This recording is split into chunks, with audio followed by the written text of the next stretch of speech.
동작을입니다. 오. 자, 류사명 48.5, 나경원 47.5입니다. 이데일리 의뢰 조원 CNI 조사고요. 4월 1일부터 2일까지 조사한 따끈따끈한 조사입니다. 오늘 그 여론조사 결과 많이 보여드릴 텐데 모든 조사의 자세한 내용은 중앙선거 여론조사 심의위원회를 참고하시면 되겠습니다. 네. 야, 근데 요 지역은 사실 처음에 시작할 때만 해도 아니 뭐 나경원 후보가 다시 돌아오는 거는 이런 인식들이 많았잖아요. 예. 근데 생각보다 여론조사 결과는 굉장히 붙었습니다. 네, 그 제가 취재해 보니까 실제로 한 뭐 10% 이상 차이로 류사명 후보가 지고 있었어요. 예. 왜냐하면 원래 이 동작에서 계속 밭을 갈던 후보가 아니었고, 그리고 이수진 의원도 사실은 전략 후보로 결정돼서 지난 총선 때 이제 그 전략 후보로 온 분이었어요. 네네네. 그러니까 그분 또한 이제 동작 사람이 아니었기 때문에 어찌 보자면 나경원 후보에게 굉장히 유리한 선거구고, 네. 그리고 또 박해받는 이미지를 갖고 계시잖아요. 윤석열 정부 안에서. 네네네. 뭐 사실 저출산 고령사회위원회 부위원장도 네. 갑자기 그만두게 되시고, 네. 그리고 또 무슨 대사도 또 갑자기 그만두시게 되시고, 네. 그러니까 당대표 출마하려다. 그러니까 이런 서사를 갖고 있는 분이기 때문에 특히 중도 그리고 보수 유권자들 보기엔 굉장히 짠한 후보다. 예, 나경원 이번에 국회 보내줘야 된다. 짠하다. 동정 예. 여론이 초반에 그렇죠. 있었다. 예, 초반에 있었고, 그런데 이수진 후보가 갑자기 탈당을 하고 예. 이공천 안 돼! 막 이러면서 탈당을 하고 저희 소장이 막 날아올 것 같아요. 예. 뭐 하여튼 그런 분위기고. 네. 그리고 나서 누가 올까 했더니 부산 사람 류사명 후보가 딱 나타난 예. 거죠. 그래서 선거 초반 굉장히 힘들었던 것 같은데 말씀 주신 대로 직전 조사에서 상당히 근접해 있다. 그런데 아마도 민주당 안에서 계속 조사를 돌리고 있는데 네. 그러니까 3월 마지막 주 자세히 얘기 안 합니다. 그분들이 네. 3월 마지막 주 어느 날부터인가 네. 바뀌기 시작했다. 이거 흐름이. 맞습니다. 오. 저희가 그 여론조사 추이를 볼 수 있는 그래프를 네. 준비했는데 네. 한번 보여주시겠어요? 동작을 추이 그래프. 오. 진짜 제일 재미있는 추이 아닙니까? 그러네. 와. 류사명 후보가 이제 막 추격을 하다가 네. 저 크로스라 그러죠. 그렇죠. 뒤집힌 날이 딱 말씀하신 대로 3월 28일이었습니다. 오호. 3월 말부터 제 취재가 틀리지 예. 않아서 예. 너무 다행입니다. 후보가 어떻게 이제 나경원 후보는 그냥 쭉 가는 거예요? 자, 물론 오차범위 내입니다. 물론 그렇습니다. 네네. 말씀드리고요. 그래서 글쎄, 굉장히 변화가 전혀 없네요. 민주당 나경원 입장에서는 조 지역을 네네네. 이기느냐 지느냐 굉장히 중요한 게 몇 가지가 있는데, 첫 번째는 이재명 대표가 상당히 공을 들이고 있어요. 6번인가 여섯 갔죠. 번을 갔어요. 네. 6번을 갔고 이재명 대표 저하고 인터뷰에서 이렇게 많이 갔는데 또 가십니까? 또 갑니다. 또 간다. 또 간다. 여기는 어떻게든 이겨야 예, 된다. 꼭 반드시 이겨야 지역인가 된다. 보다. 신한일전의 대표 지역구로 저 지역을 신한일전이요. 정했어요. 신한일전은 좀 너무 뭐 그 축구는 프레임을 아닌데 네, 예, 그만하자는 평을 하시는 분들도 있고. 네. 근데 이재명 대표는 뭐 굽힘이 없는 것 같아요. 아하. 그래서 그걸 그렇게 하고 그 다음에 어제 조국 그 대표가 또 갔어요. 이수역 12번 출구 앞에. 예. 12번. 예, 저도 갔습니다. 아. 굉장히 많은 시민들이 퇴근길에 모여들고, 그리고 경찰이 그 지역을 통제해야 될 정도로 인파가 많이 몰렸어요. 그래요. 그러니까 나경원 후보는 또 그랬죠. 다 이재명 대표, 조국 대표 나를 죽이려고 한다. 살려주십시오, 여러분. 동작 국민만이 저를 살릴 수 있습니다. 이렇게 읍소 전략을 하고 있는데요. 어쨌든 최근 추이는 류사명이 뒤집었다. 2, 3% 범위 안에서 바짝 따라붙고 있다. 그리고 뒤집은 조사도 있다. 이런 얘기를 합니다. 네, 그럼 네. 이 시점에 나경원 후보가 가장 좀 원망스러운 사람은 지역 유세 도와주러 온 이재명 대표일까요? 아니면 윤석열 대통령일까요? 아니 누가? 신 기자 질문이 왜 그럽니까 진짜? 아니, 물어보는 거예요. 저는 민생에만 집중하고 있는데. 예, 예. 아이 예, 참 이거. 뭐 아주 좋은 말씀이십니다. 네.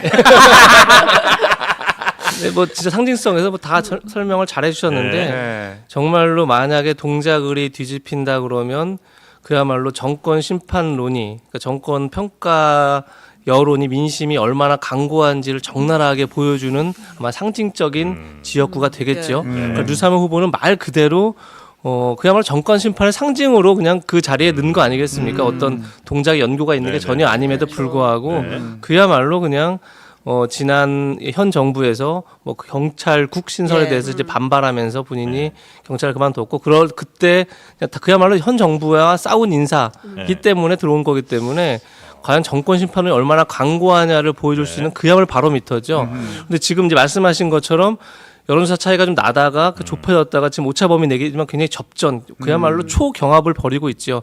그런 점에서 아까 얘기했지만 이재명 대표는 정권 심판을 먹혔다라고 얘기하려면 여기서 이겨야죠.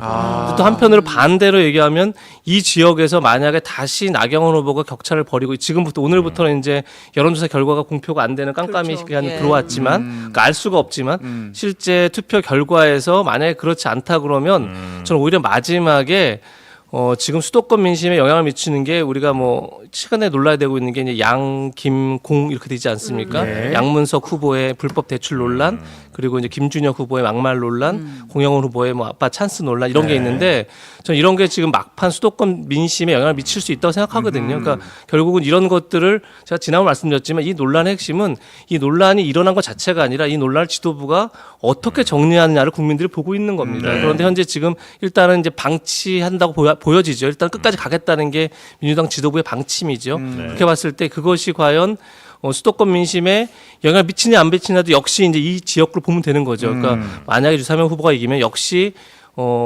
강고한 정권 교체론, 정권 심판론이 영향을 미쳤구나 이렇게 볼 수 있는 거고 만약에 다시 차가 벌어졌다 그러면 막판 수도권 민심에 영향을 미쳤던 양김공의 논란을 지도부가 민주당 지도부가 정리하지 못하면서 결국은 지지율 격차가 벌어졌구나 이런 것들을 두 이 분이 지역을 다- 통해 볼 수 있을 것 예, 같습니다. 두 분이 다 이제 정권 심판의 상징 같은 지역이라고 말씀을 해주셨는데 물론 굉장히 지지율이 높은 여당 후보를 야당 후보가 막 쫓아가서 이기는 것 자체가 이제 그런 의미는 있을 수도 있는 것 같은데 사실 나경원 후보가 예를 들면 윤석열 대통령이 아주 뭐 직속 굉장히 친윤으로 완전히 이제 상징성 있는 사람은 아니고 거기다가 네. 현역도 아니잖아요.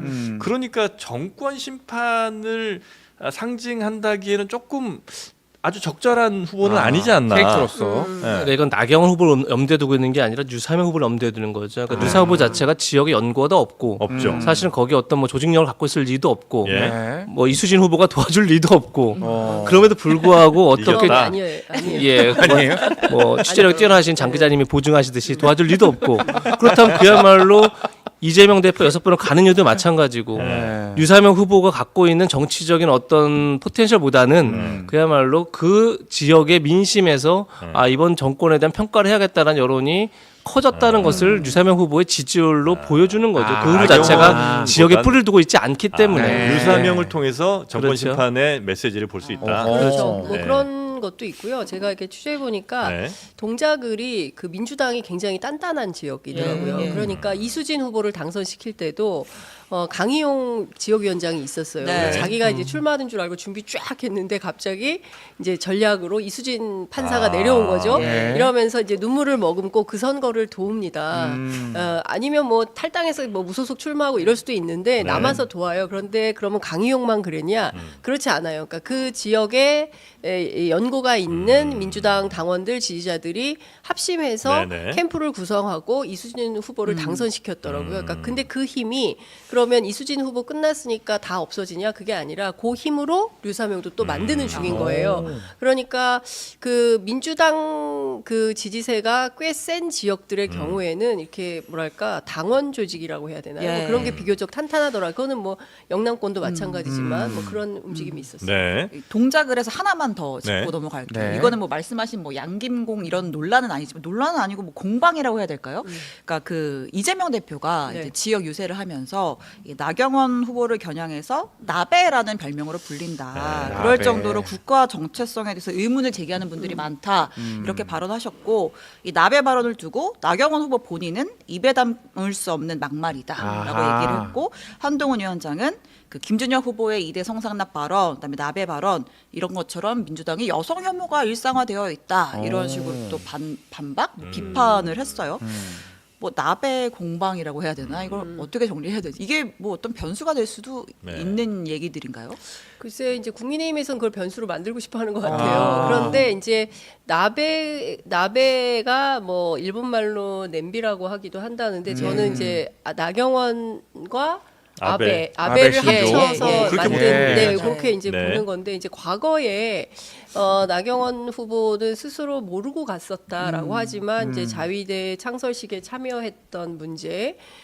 근데 사실 통상 정치인들이 뭐 하는 데인지 모르고 갔다라는 건 적절한 해명이라고 보기는 어렵죠. 예. 어딘지 알아보고 그쵸. 가죠. 의전도 있고. 알고 가야죠. 그럼요. 확인하고 예. 가지 뭐 덮어놓고 참석한다 이건 있을 수 없기 네. 때문에 그거는 해명이 올바른 해명이다라고 받아들이기 어려운 것이고 그리고 그거 말고도 이제 과거에 뭐 친일 뭐 이런 비판들이 뭐 많이 있는 것 같아요. 그래서 그런 측면에서 이재명 대표는 신한일전이라는 모토를 걸고 여기뿐만 아니라 이제 국민의힘에서 공천받은 친일 발언한 사람들 있잖아요. 네. 이를테면은 이제 성일정 후보 같은 경우는 이토 히로부미를 인재 육성의 어떤 상징처럼 발언을 하고 네. 그 다음에 대전의 조수현 후보 같은 경우에는 조선시대보다 일제가 더 낫다, 일제강점기가 더 낫다 이런 발언을 하거나 아니면 그 유명한 정진석 후보 같은 경우에는 그 뭐지 우리가 잘못해서 망한 거지 뭐 일본 때문에 망한 게 아니다라는 발언을 했다거나 그러니까 친일 망언이 계속 있으니까 이 문제에 대한 집중적으로 이런 사람들이 과연 우리 국민을 대리해서